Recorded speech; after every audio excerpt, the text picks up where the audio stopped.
Hey guys, Tramp John coming at you with another Diablo 4 video. Okay, with this video, what we're going to go ahead and cover is I want to break down the Paragon board system for you guys, because I want you guys to be aware of a few different things with the Paragon system, how that's going to work and synergize with your character. What kind of stats should you really be looking for? What does it actually mean with all these stats up top here? And so on and so forth. We're going to kind of dive into it. This is going to be a broad view. I'll probably do I'll do a build guide here for my current rogue build, and then we'll probably go ahead and we'll do a few more in-depth videos on the Paragon system. But for right now, this is going to be a high level what you should be looking for, how to synergize, because I know a lot of you are now getting into the end game, and Paragon is super important and very impactful on your account. If you don't map it properly, it's very costly to fix it, as well as your character damage may not be that great, because as infinite scaling happens, if you don't have the right Paragon points, you're not going to have a strong enough build to actually do the content, so to speak, that you want to do.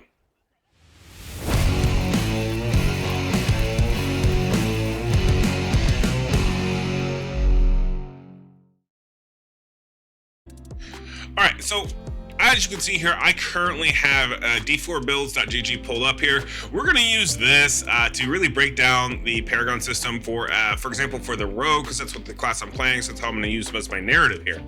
But we're going to use this because this is free, whereas if I were to try to show you guys in game, unfortunately, that costs a lot of gold, a lot of resources. So this is a good website and resource to kind of pick and choose a little bit more as to, okay, well, where do you stand on your Paragon board? Where do you stand on your stats? How do you go about this without having to actually spend the resources, right? Because it'll tell you a good idea about where you are at currently. And actually, if we scroll up here, you can see the stats tab here. If we click stats, we'll be frequently checking this back and forth. This will have a lot of our information on it. And we're going to go ahead and just cover very highly what to be doing with these Paragon board. Okay. So first things first, when you are looking to build a build, any type of build, right? You are either one, going to go off of the build guide that a content creator like myself, Failed Shot, Darth Micro, Rax, Woodjo, Zizarin, any of those guys, right? You're gonna maybe follow a build guide. If you aren't going to follow a build guide, you're going to try to figure this out on your own.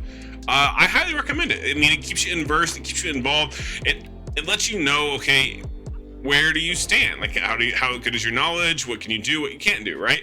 So I definitely recommend trying your own build. It doesn't hurt anything to try it, other than, yes, it is costly when you make mistakes, unfortunately. But first things first, when you go through here, you want to start off by figuring out, okay, well, first off, are there going to be any modifiers to your pieces of gear that are going to change how your build works, right? And what skills you're going to be using. These matter. Now, the reason why I say these matter is because depending on what you choose is whether or not what board you need to go for, what board you want to prioritize, and how you want to move forward with your Paragon system.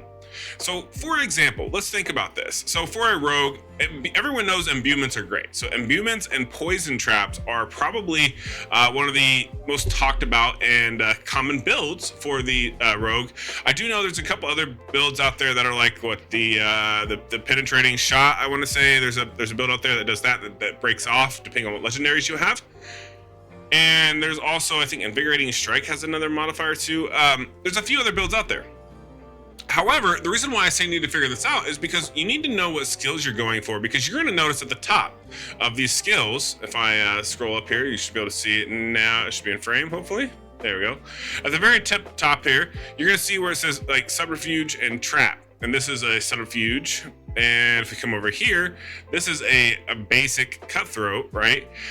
And we're going to use, for example, twisting blades as a starting, because that's what my build is currently. You're going to see it's a core skill, it's imbuable, and it's cutthroat, right? So what does this tell you? This means that, okay, these skills themselves can be imbued. Notice that these ones don't say that they can't be imbued. So unfortunately, you can't imbue them. Right? So that means they don't get any modifiers, they don't get any damage modifiers. But notice that as you go through each and every one, you're going to see at the top, there's a little bit of a difference, right? Like even here, smoke grenade, it's a grenade. That's a type of ability, right? And you can see all these imbuements, you can see the ultimates, you can see trap, ultimate, marksman, ultimate. The reason why we're bringing this up is, let's say you choose a imbuement skill here, right? So now you have an imbuement skill, and then let's say you grab a twisting blades. Well, twisting blades is a core skill, and it's imbuable, and it's a cutthroat skill. Okay, so keep those labels in mind when you're going to build your board, because what's going to happen is you will see, if I were to type in cutthroat, into the Paragon board, on certain boards, you're going to see a lot of different nodes kind of light up that tell you, okay, yeah, these are the nodes that modify cutthroat skills. Okay, so let's go ahead and we're gonna pretend that we're doing poison imbuement. We're gonna pretend we're doing twisting blades. We're just gonna pick the kind of the build that I'm running right now. We're not gonna go too far into depth on min-maxing it at all, but we'll just go ahead and I'll run through a quick breakdown of how I would perceive and how I kind of worked on doing my own, so that way you guys know as well. Also, definitely be cognizant of, okay, well, what ones are you going to take here, and also be a little bit aware of what passives you're taking when it comes to your ultimates, right? So under the Paragon system, we come over here, you're going to see that we have a strength, dexterity, intelligence, willpower call out.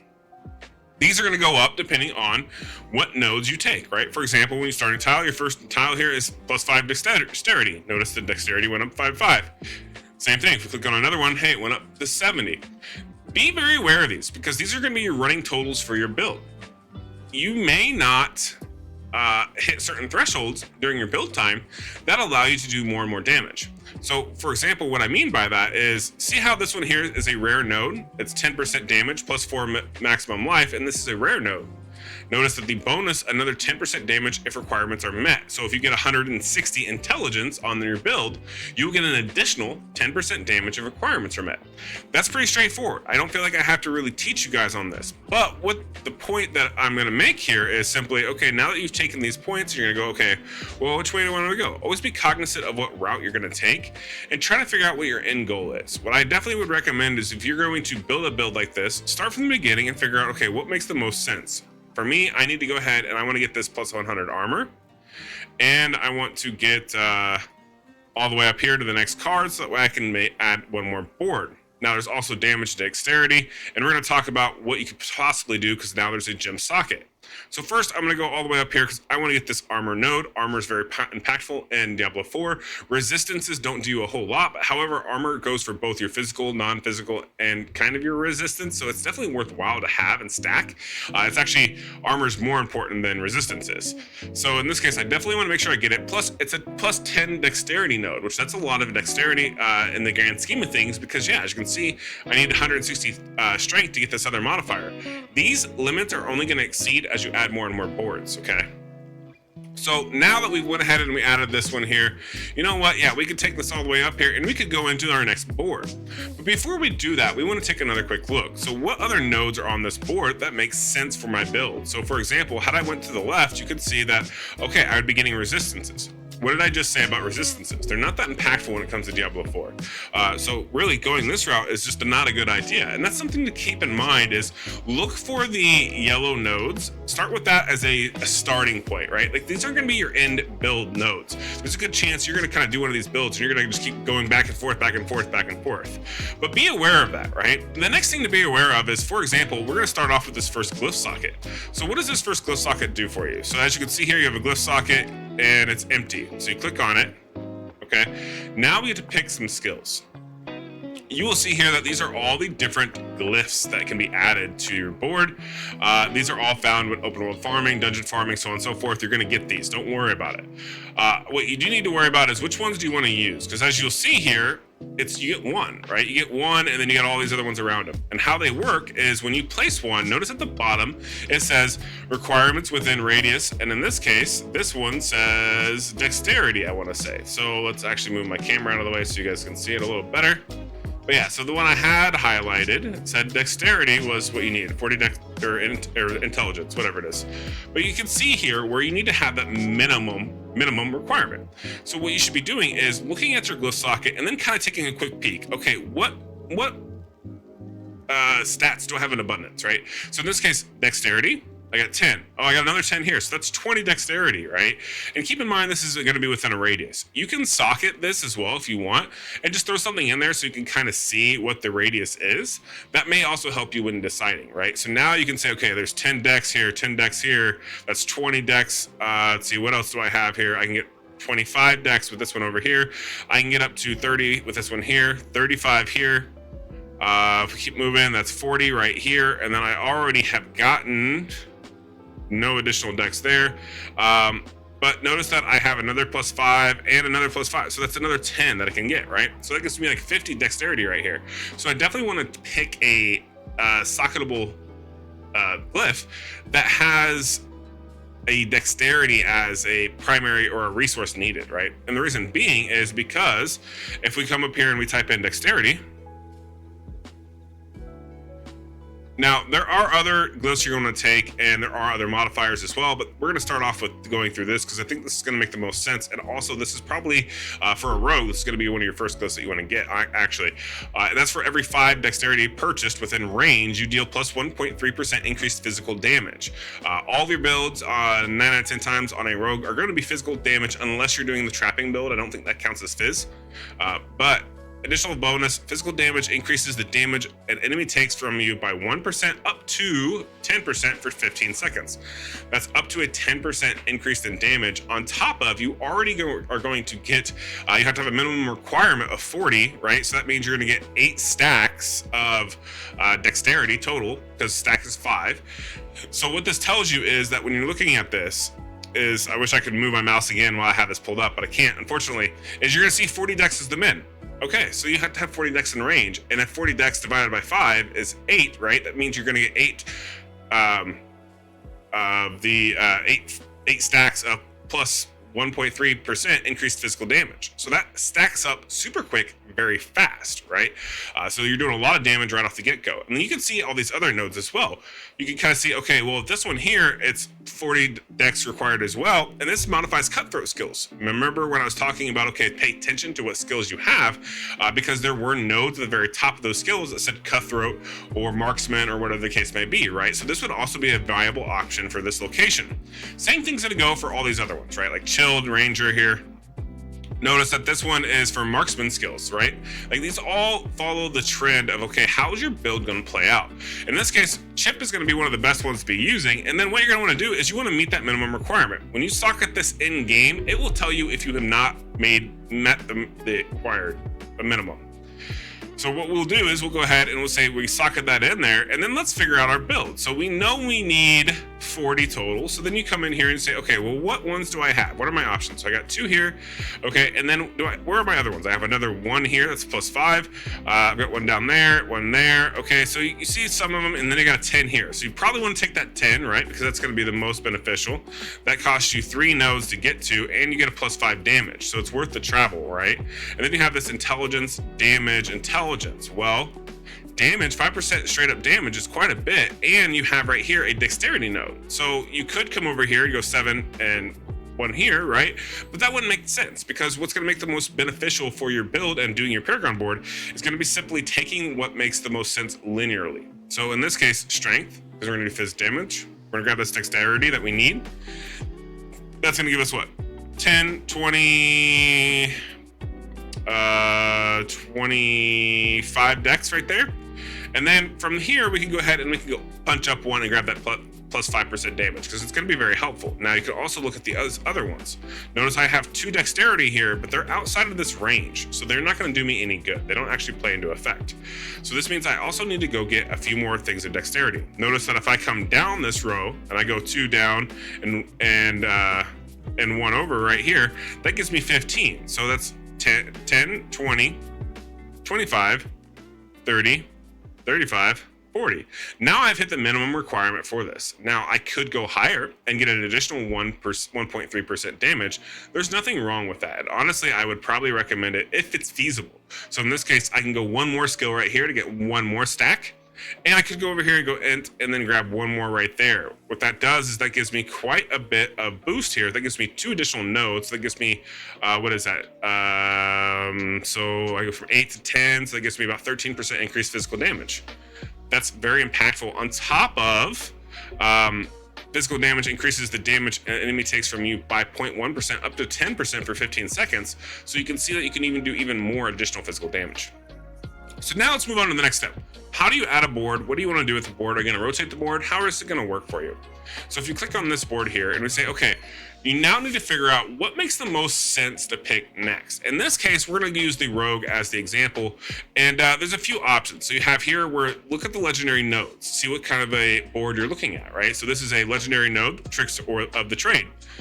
Your marksman skills grant you your next cutthroat skill 25% increased damage. Your cutthroat skills grant you marksman skill 25% increased damage. Okay, so you see how those synergize, right? So those, once again, playing on the skills that you selected. This is going to come in handy depending on what your build is. Moving on, no witnesses. Your ultimate skill deals 30% increased damage and grants you 10% increased damage for 10 seconds when cast. So essentially, you get a crap load more damage because you're using your ultimate skill for 1. For 2, you're going to get an additional 1 once you pick this node. So that's definitely very impactful. Keep an eye on it. Next you have is when inner sight's gauge becomes full, you gain plus 100% dodge chance for 1.5 seconds. This isn't going to be very impactful for a rogue, but however, if you're going to do a rogue build or a dodge build, it's going to be helpful. And what you're going to see here is if we go through the rest of these, because we're not going to talk about every single one of them, notice that there's one legendary one they highlight, and that's kind of makes the idea and the thought process of the board. When it comes to the rogue class, for example, the 2 most common to start with are going to be the Eldritch Bounty and the No Witnesses.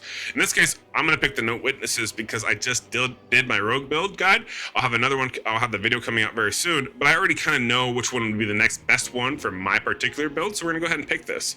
Now that we've picked this map, and you can change this at any time, you can go ahead and start figuring out, okay, well, where is that node? Well, let's first look at, see, where is that ultimate node? Because that's what I wanted out of this board. So I want to think first, what path do I want to take to get to the ultimate node? In this case, the ultimate node is right here. Notice that it's all the way around here and it's segregated. So I have a couple options. I can, 1, leave the board as it is, look at my rare nodes here, see which one makes sense, if these are good ones to use or not. As you can see here, these aren't necessarily great ones to have. That one's okay. And so is, that one's not really great either. So you can see where I have a very dilemma here, right? Because I got one node that can be very helpful, and I got some other ones that aren't as impactful to my build. So what route would make the most sense? And that's where rotating and comes into play, right? So you're gonna go ahead and let's rotate the board. Now, the board layout doesn't change. However, your access point does. So if we have to come from this angle anyways, now we can go straight up and grab the No Witnesses, either going through the left or going through the right to get it. In this case, right, if I go through the left, that would give me some attack speed here, as well as attack speed and chance to execute injured non-elites, and another attack speed. Notice that there's a few nodes around here that I could grab, so I could come up here, go to the left, come up here, grab this one. And then this one right here is controlled impaired duration damage reduction, right? Damage reduction is very impactful. And notice that I'm going to come up here and go around. That also means I can spend 1, 2, 3, 4, 5, 6 here and grab reduction as well, because reduction is super impactful for your account, because then it reduces the damage you get, right? It's kind of like a damage mitigation. Definitely worthwhile to pay attention to. But notice that while I'm talking about this and doing this, we're looking at all the rare nodes, because that's what's going to make the most sense for the build, right? Is you want to get these rare nodes because they have the highest multipliers and the highest changes, especially if you're going to go into head and socketing something, right? Like if you're going to socket a glyph, once again, you can look around the surrounding area and go, okay, well, what makes the most sense? What do I have the most of? Once again, it looks like intelligence or dex are going to be the most common right here in this area. And yeah, definitely the most common right here. So this could be a potential spot for another glyph that you would then type up here for dex, or look at some of the others. Some of them, depending on what you're going to do, you may have like an infusion where you want to go int and you want to get imbuement skill damage. You want to get the 25 int here, or even some other ones that are going to be very popular are also going to be, what is it, efficacy here. Grant 25% bonus to all rare nodes within range. So use this kind of thought process of, okay, I'm going to use an imbuement skill here, but if I use this one, I get 25% bonus to all rare nodes within range. How many rare nodes are within range? Well, we don't really quite know, but you can go ahead and you can socket it and find out. So if we go ahead and we do, where did it go? I'm terrible with this. I always got to refine. I haven't learned all the names of these yet, so I do apologize. There it is. Okay, efficacy. I just said it out loud too. But notice that that covers these two ones here. This is damage, okay? This is maximum life and dexterity, and another 4 maximum life if the requirements are met on strength. Good chance that I will hit those requirements on strength as well. But notice this one has a minimum of 25 intelligence, and if we're gonna pick this, right, and we come over here, we come into here, okay, so I'm gonna say I have, what is this, 5? I have a total of 12 so far.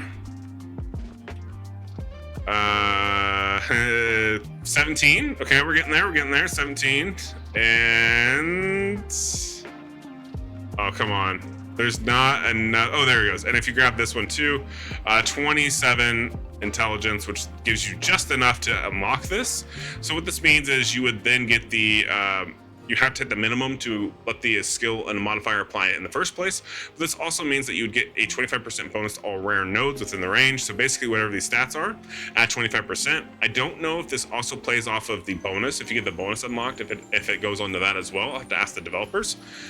But it's those types of methodology and thinking that come into play when you're going to do your Paragon board. Because even though you do want to be linear, sometimes it wouldn't make sense. Notice that I have 1, 2, 3, 4 spots missing out of this socketed area.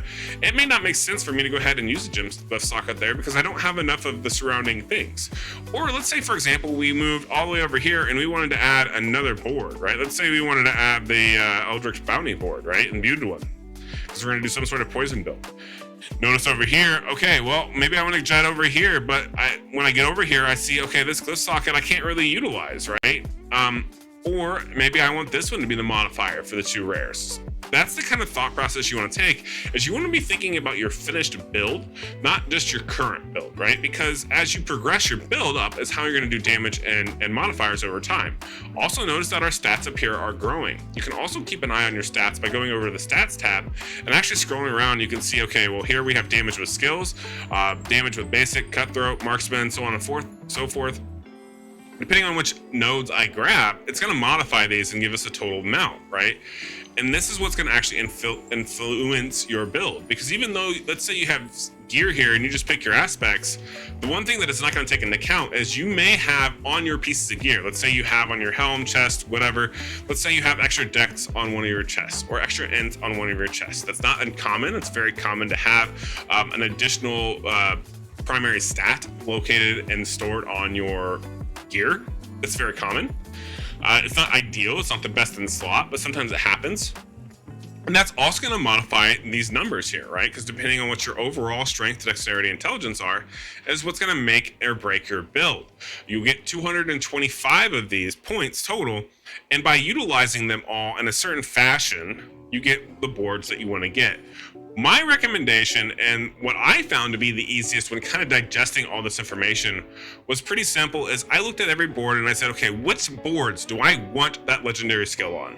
So in this case, I wanted the ultimate one, I wanted the imbuement one, and then we'll just go over here and we're just going to pick this for now, and we're going to go ahead and we're just going to start looking at them, right? So in this case, I want to also grab, what's the other one I want to use here? Definitely not that one. Probably Tricks of the Trade here is another one I want to use. So I want to see, okay, where can I rotate this? Where is this located? What glyph socket do I have? Is it near anything great? And I'm going to slowly start looking, okay, what's on these boards? And then I may go ahead and pick, let's say we have the 4 boards here, and then I want to figure out, okay, well, what makes the most sense stat-wise for me? Does it make sense for me to go imbuement, core damage, whatever the case may be? And if you're just looking for pure raw damage, you can just type in damage. And you can kind of see, okay, well, here's the clusters, right? These are the clusters that are located, and this is where I could find those damage modifiers at. Now, these aren't always, so notice that this includes imbued damage here, regular damage, non-physical damage, which isn't going to be impactful for a rogue, really. But notice that you have all these things, and all you can do is just filter them up here and make your life a little easier. Highly recommend that you go up to this website, play with the Paragon board a little bit, because it's very expensive to do this in game, and that way you get a good idea of like, okay, well, how good is my build going to be? Not to mention you can save these, send them to a content creator, send them to a friend to kind of look over, see, hey, what do you think? Where do you think we're at in this build? I really hope this guide helps you. Like I said, I try to keep it kind of high level with a little bit of sprinkled in of like, hey, these are some really good and easy tips as far as how to make sure that you pick the right skills on your Paragon board. Let me know if this helped you. If it didn't, if you need me to go into more detail, I'd love to have your guys' feedback, and I hope you guys enjoyed the video. If you did, please make sure you like and subscribe, and I'll catch you guys in the next one. Peace.